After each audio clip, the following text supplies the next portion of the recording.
Hello friends, स्वागत है आप सभी लोगों का एक बार फिर से हमारे चैनल जीएस एकेडमी पर। UP triple S C PET की तैयारी हम लोग कर रहे हैं। बहुत अच्छे से हम अपनी तैयारी कंप्लीट करेंगे। जैसा कि आप सभी को पता है, अभी इस एग्ज़ाम में बहुत टाइम, अभी तो फ़िलहाल फॉर्म ही फिल हो रहे हैं। मगर ऐसा है, हम लोग तैयारी सिलेबस पूरा कंप्लीट पहले कर लेंगे, उसके बाद हम प्रीवियस ईयर और प्रैक्टिस सेट लगाते रहेंगे। इससे हमारी जो तैयारी होगी और बच्चों से बहुत अच्छी हो जाएगी। बहुत सारे बच्चे होते हैं, जब एडमिट कार्ड आ जाता है या 1 महीना रह जाता है तब तैयारी शुरू करते हैं। जब वो तैयारी स्टार्ट करेंगे हम लोग की प्रैक्टिस शुरू हो जाएगी। तो इसलिए आप लोग इससे जुड़े रहें। पहला टॉपिक हम कंप्लीट कर चुके हैं, सिंधु घाटी सभ्यता। आज हम वैदिक सभ्यता देखेंगे। तो देखते हैं आज की सभ्यता में क्या रहने वाला है आज की क्लास में। चलिए तो बढ़ते हैं क्लास, शुरू करते हैं अपनी क्लास। आज का जो हमारा टॉपिक है वो रहेगा हमारा वैदिक सभ्यता।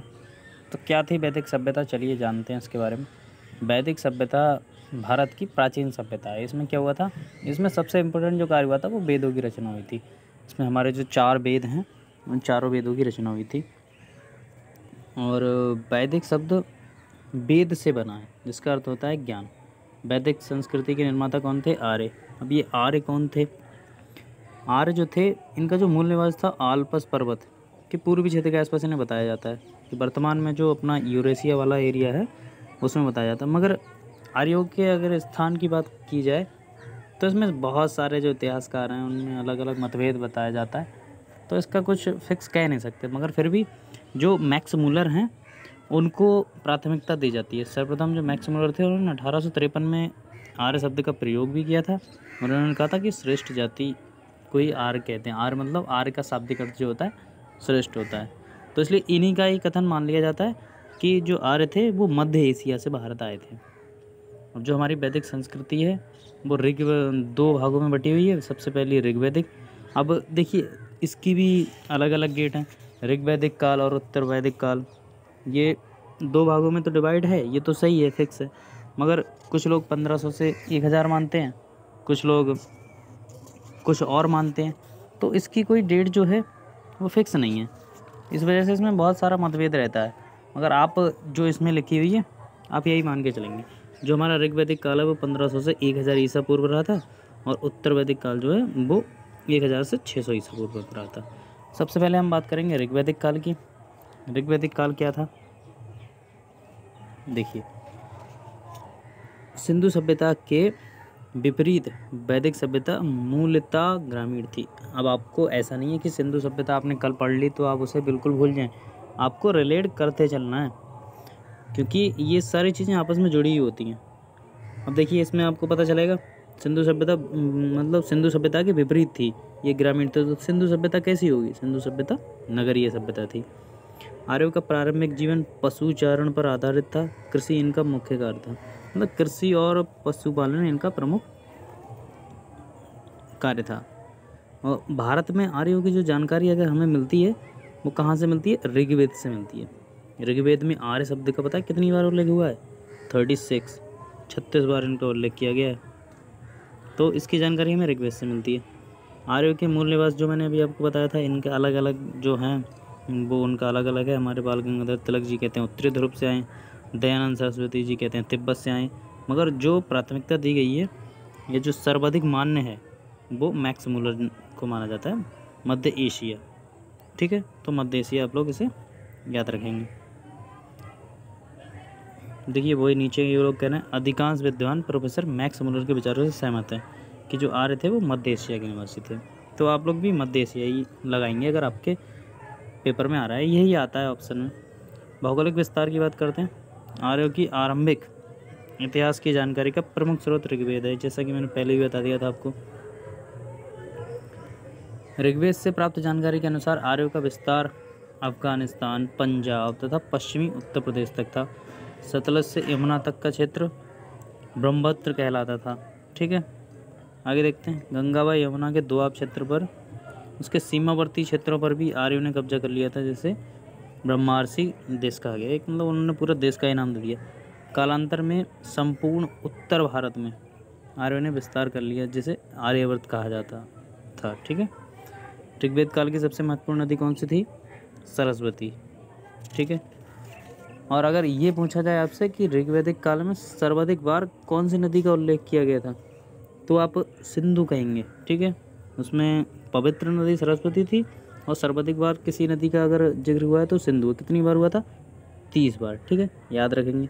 यमुना नदी का कितनी बार हुआ है? 3 बार।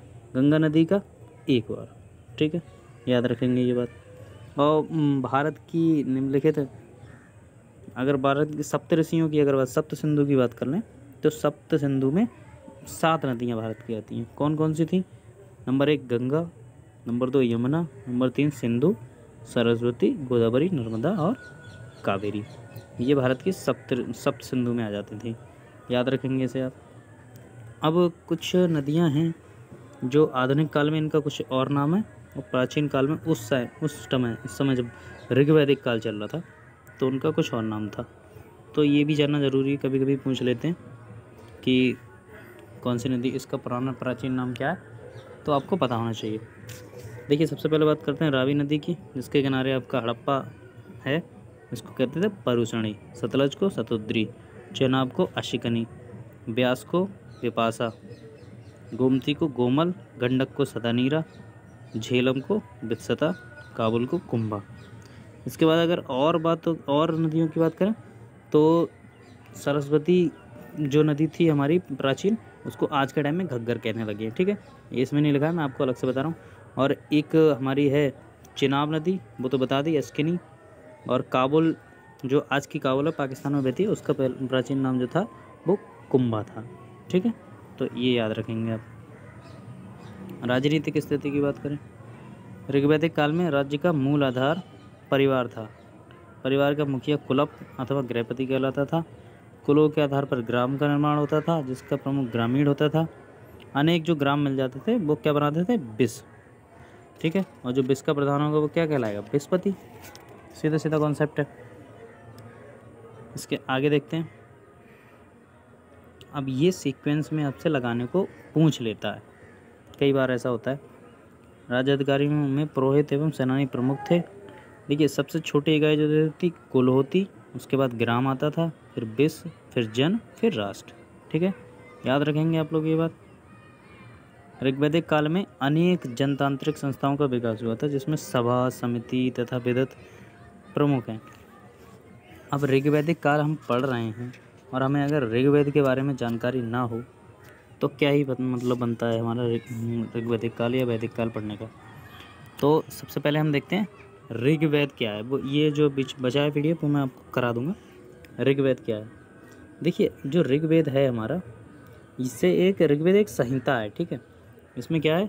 10 मंडल हैं, ठीक है, 10 मंडल है इसमें।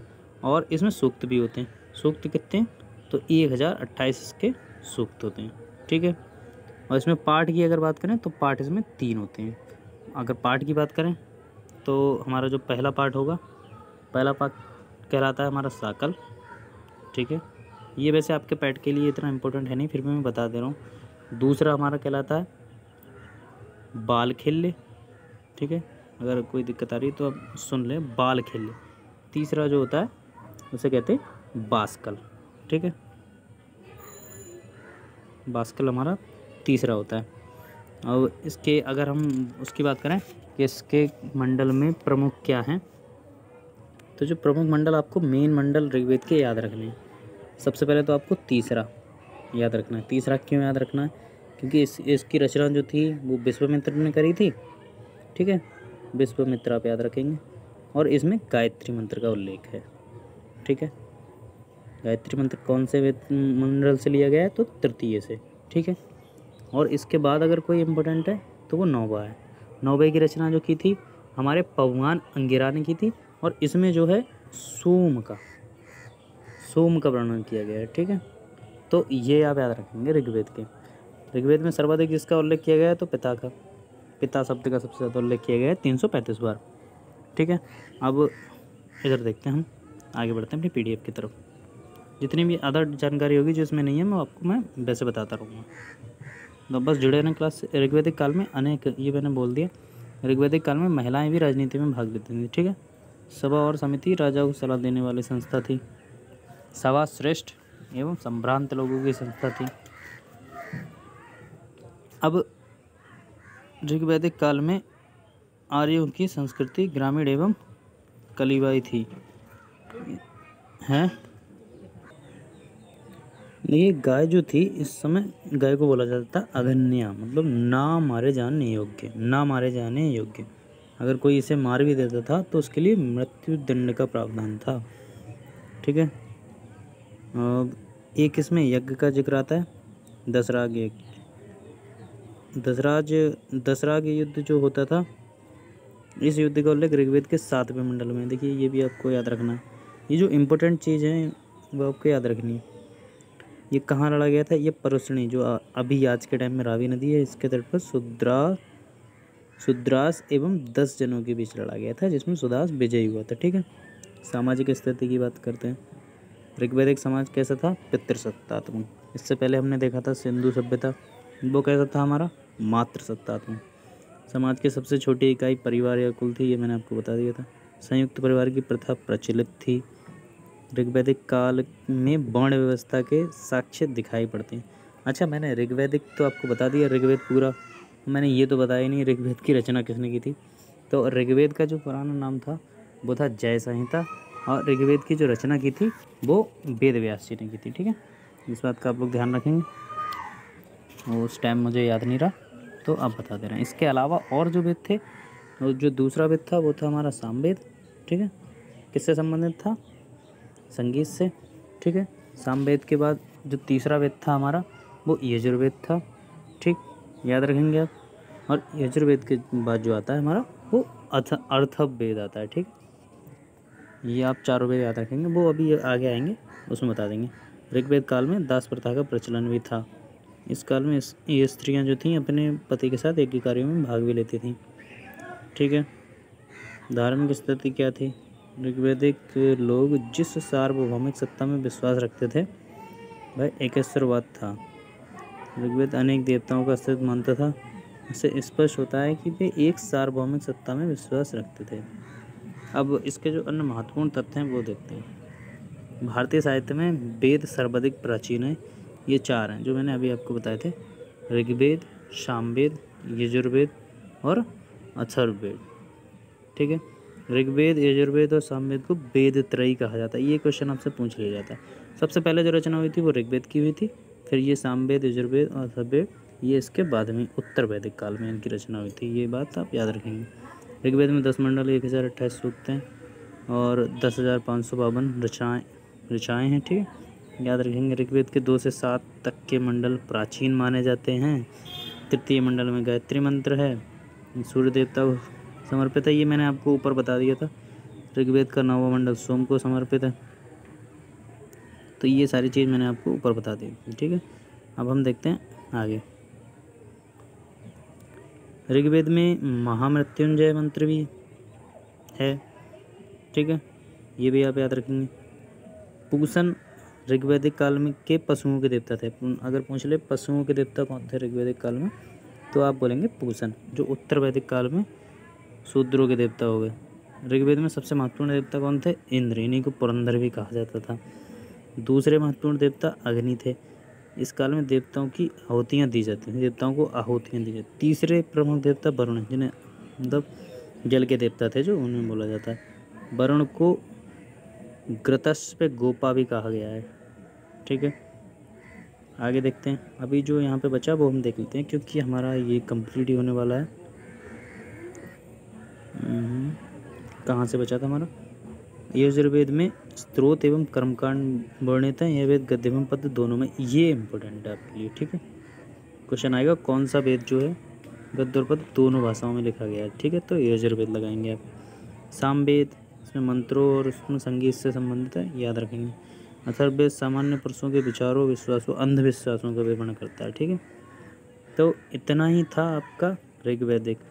इसके बाद हम देखते हैं, आगे बढ़ते हैं।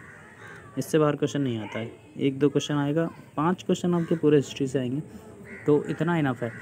अब हम देखते हैं उत्तर वैदिक युग।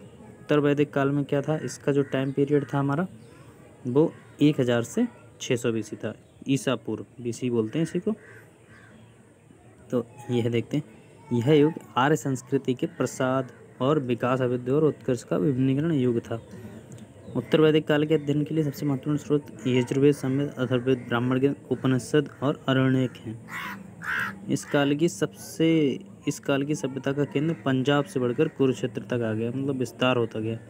600 ईसा पूर्व के आसपास आर्य लोग कौशल, विदेह एवं अंगराज से परिचित हो गए।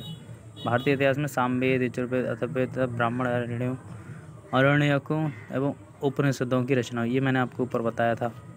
ठीक है, अब राजनीतिक व्यवस्था देखते हैं। ऋग्वैदिक काल में कबीले पर शासन करने वाला राजा अब उस प्रदेश पर शासन करने लगा था जिसमें प्रमुख थे विदेह के जनक, कैवे के अश्वपति, काशी के अजातशत्रु, पांचाल के प्रभागण। ठीक है, याद रखेंगे। उत्तर वैदिक काल में पांचाल सर्वाधिक विकसित राज्य था। इस काल में राजतंत्र ही शासन का आधार था। ठीक, ये बात भी आप लोग याद रखेंगे। इस समय अश्वमेध, वाजपेयी, अनिष्टोम नामक यज्ञ किए जाते हैं, मतलब यज्ञों का प्रचलन आपको यहीं से मिलेगा। बहुत सारे यज्ञ यहाँ पे किए जाते थे। यजुर्वेद में राज्य उच्च के पदाधिकारियों को रत्नी कहा जाता था। उत्तर वैदिक काल में निम्न पद कौन कौन से थे? सेनापति को सेनानी बोला जाता था। रथ के नायक जो थे उसे सूत बोला जाता था। गांव का मुखिया ग्रामीणी, संग्रहिता कोषाध्यक्ष तथा धागधुंग अर्धमंत्री, अर्थात करों को वसूलने वाला जो था उसे ये बोलते थे। सामाजिक स्थिति क्या थी इनकी, वो भी जानते हैं हम। उत्तर वैदिक काल में सामाजिक व्यवस्था का आधार वर्णाश्रम व्यवस्था ही था, लेकिन वर्ण व्यवस्था में कठोरता आने लगी थी। उस टाइम इतनी कठोरता नहीं थी, अब आने लगी थी इस समय। आगे देखते हैं। इस काल में यज्ञ का अनुष्ठान जो था वो बढ़ गया था। ठीक है, यज्ञ जो थे बहुत अच्छे लेवल पे होने लगे थे। आगे देखते हैं। ऐतरेय ब्राह्मण में चारों वर्णों का उल्लेख मिलता है, मतलब वर्ण व्यवस्था जो थी इसी समय से चल रही थी। वैदिक काल में केवल वैश्य ही कर चुकाते थे। ब्राह्मण एवं क्षत्रिय दोनों वैश्यों से वसूले राजस्व वर्जित थे। ठीक है, ब्राह्मण क्षत्रिय वैश्यों को द्विज कहा जाता था। ये क्वेश्चन पूछा जाता है। ये उपनयन संस्कार के अधिकारी थे। चौथा वर्ण शूद्र उपनयन संस्कार नहीं ग्रहण कर सकता था और यहीं से शूद्रों को अस्पृश्य मानने की प्रक्रिया शुरू हो गई। शूद्रों को कब से अस्पृश्य माना जाने लगा? उत्तर वैदिक काल से। ठीक है,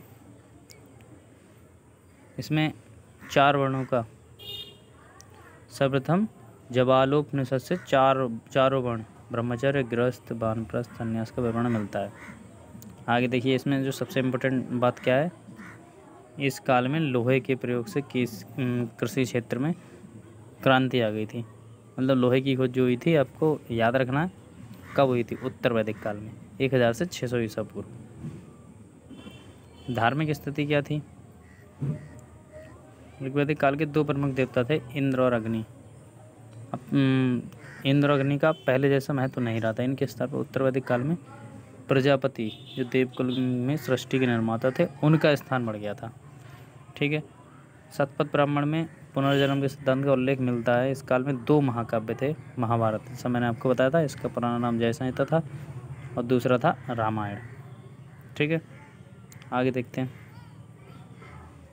ये आपके काम की चीज़ नहीं है, ये नहीं पूछा जाता है। मृत्यु की चर्चा जो थी सर्वप्रथम शतपथ ब्राह्मण में तथा मोक्ष की चर्चा उपनिषद से मिलती है। परीक्षित को मृत्यु लोक का देवता कहा गया था। अब देखते हैं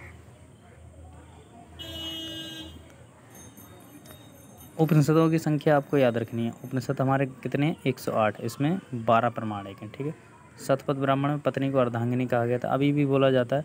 वेदांगों की संख्या कितनी है? 6। कौन कौन से हैं? शिक्षा, कल्प, व्याकरण, निरुक्त, ज्योतिष एवं छंद। ये गद्य में सूत्र के रूप में लिखे गए। अब आपसे पूछ लिया जाएगा पुराणों की संख्या कितनी है, तो 18 है। 18 से आप एक चीज़ और याद रख सकते हैं, मतलब जो हमारा महाभारत था, महाभारत का युद्ध जो चला था वो कितने दिन चला था, तो 18 दिन। इससे आप वो भी रिलेट कर सकते हैं। चीज़ों को रिलेट करके चलेंगे तो आपको बहुत फ़ायदा मिलेगा। इसके आगे देखते हैं। यज्ञ के विषयों को प्रतिपादन करने वाले ग्रंथ ब्राह्मण कहलाते थे। प्रत्येक वेद के लिए अलग अलग ब्राह्मण ग्रंथ थे। आरण्यक ब्राह्मण ग्रंथ का अंतिम भाग था जिसमें दार्शनिक एवं रहस्यात्मक विषयों का वर्णन था। भारत का राष्ट्रीय आदर्श भाग सत्यमेव जयते कहाँ से लिया गया है? मुंडोपनिषद से लिया गया था। ये अब आपको याद रखनी। ये तो आपका जीके में भी आ जाता है क्वेश्चन।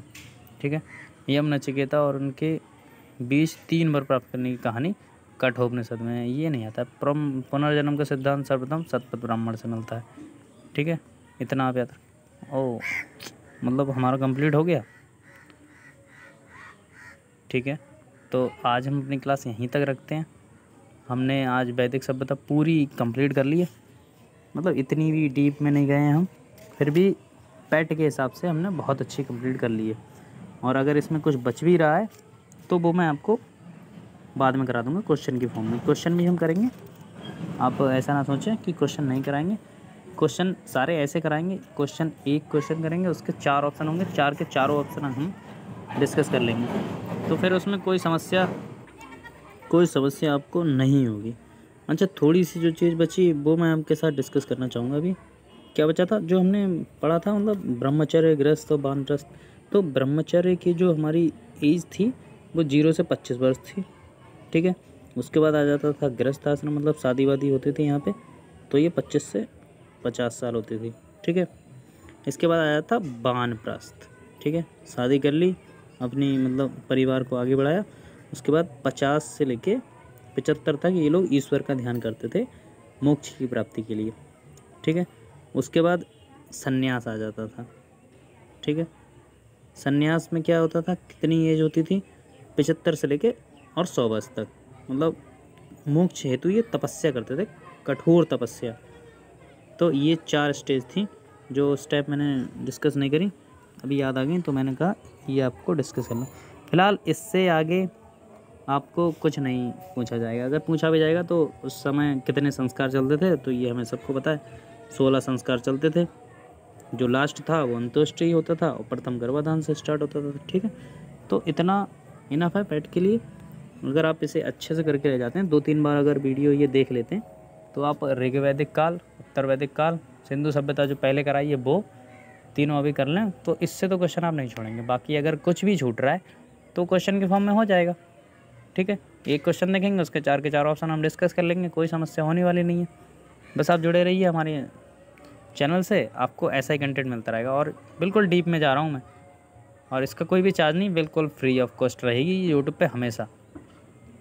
चलिए, तो मिलते हैं कल अगली वीडियो में। बौद्ध धर्म और जैन धर्म दोनों हम कोशिश करेंगे एक ही वीडियो में हम कंप्लीट कर लें। भले ही वीडियो हमारी थोड़ी बड़ी हो जाए, फिर भी इतनी बड़ी नहीं होगी जितना और यूट्यूब वाले जो करते हैं, 2 घंटे में एक चैप्टर करा रहे हैं, इतनी बड़ी कभी नहीं होगी। मैक्सिमम 30 से या 40 मिनट की होगी, तो उसमें सारा कुछ कंटेंट आपको मिल जाएगा। चलिए, मिलते हैं कल, तक पढ़ते रहिए, बाय।